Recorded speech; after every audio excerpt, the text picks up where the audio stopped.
The film opens with newscasters reporting the invasion of major parts of Europe by aliens known as mimics.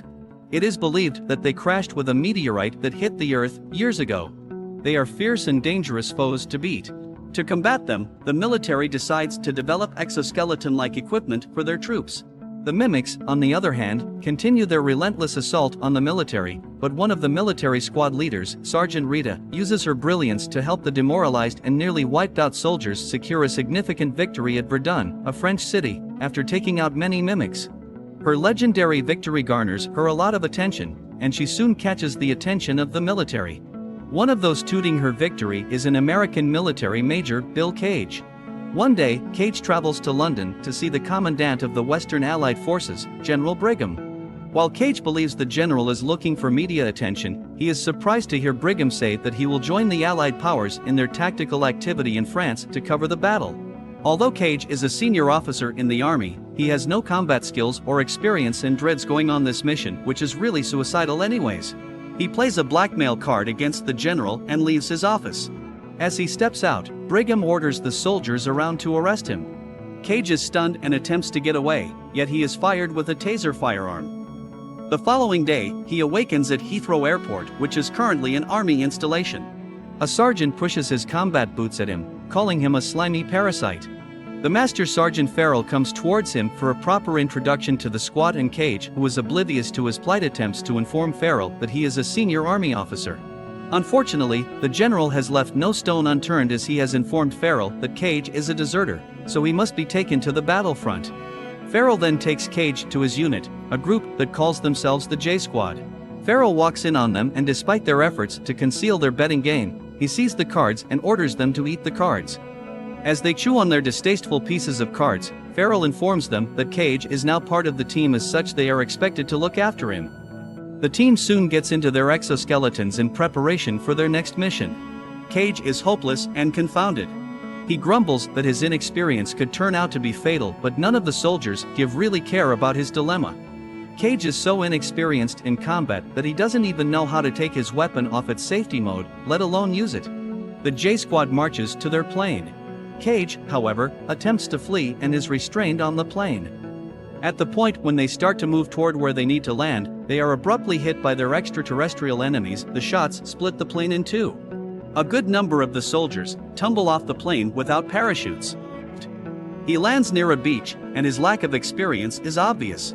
He runs around without any clue how to handle their enemies. His fellow soldiers are also hacked down by the brutal aliens. When he tries to use his gun, he is delayed by the language settings and becomes stranded. He turns around and sees Rita boldly battling and obliterating the mimics. Sadly, a blast goes off that takes her life. Cage finally gets his gun to work and takes out a mimic. A bigger one shows up and charges at him, and Cage realizes that his end is close. He finds a mine nearby, and as the colossal mimic pounces on him, he detonates the mine, fatally injuring himself but destroying the mimic in the process. The creature spills its blood on Cage as his life comes to an end. Or does it? Because Cage soon wakes up again on luggage where he was earlier. He is shocked as the day plays out without any difference up until battle. This time, however, he saves Rita from the blast that took her life in the previous encounter but ends up fatally injured.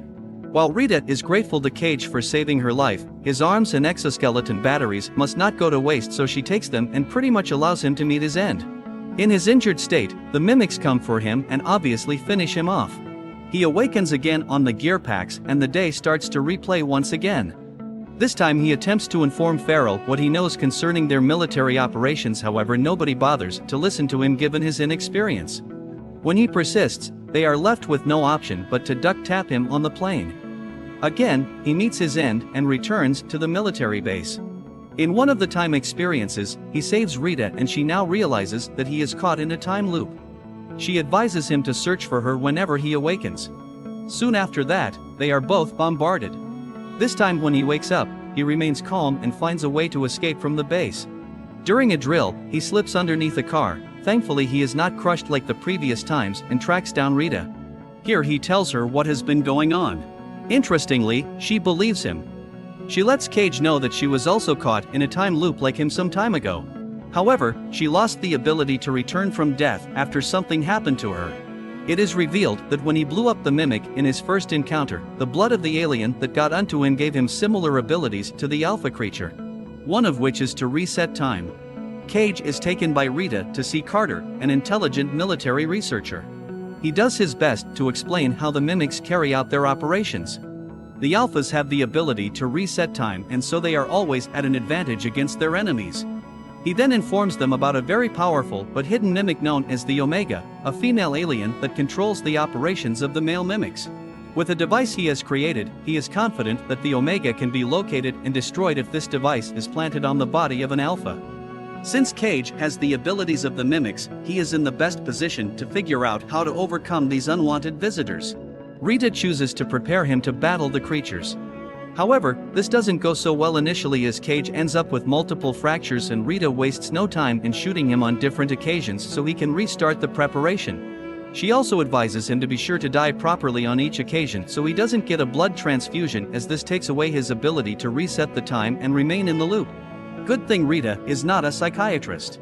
As his preparation continues, he is able to share a connection with the creature and also begins to have visions that point to the possible location of the dreaded Omega.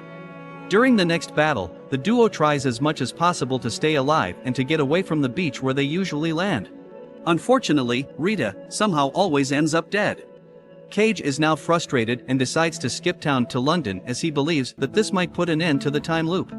While in London, the mimics attack the city and he is mortally injured. So the time loop resumes.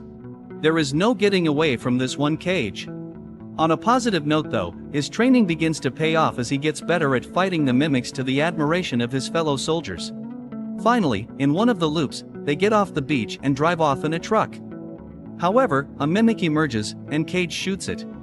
Soon they run out of gas and are forced to stop at a farmhouse. Cage's battery in the exoskeleton is out, so he takes it off.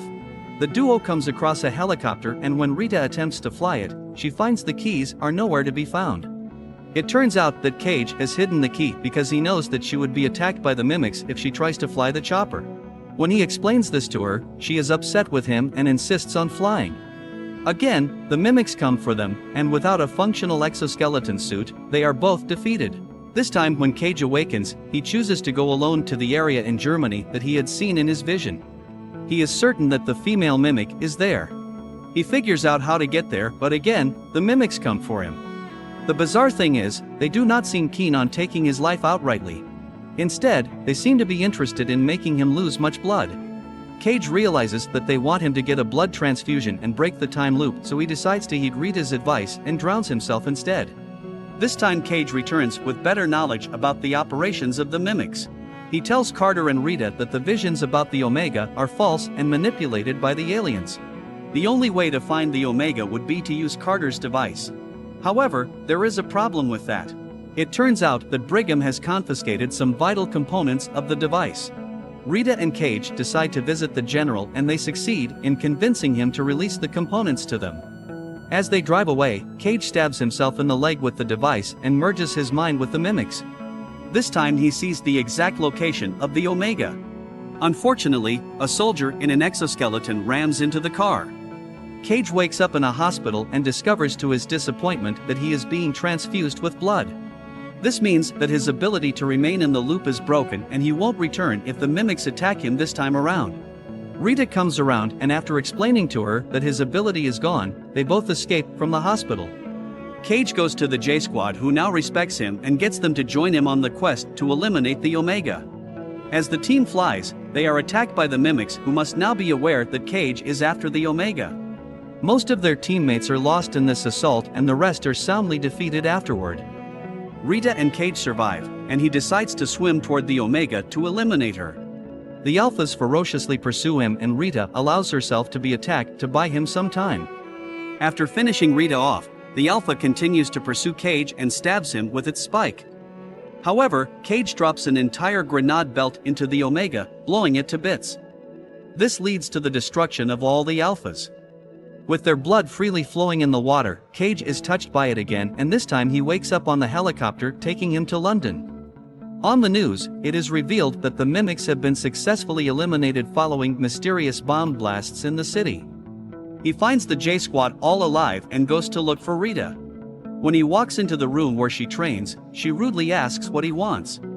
Cage is overwhelmed with emotion and simply smiles as he now knows that the worst is over. Even if his partner is still as feisty as ever, he is glad to see her alive.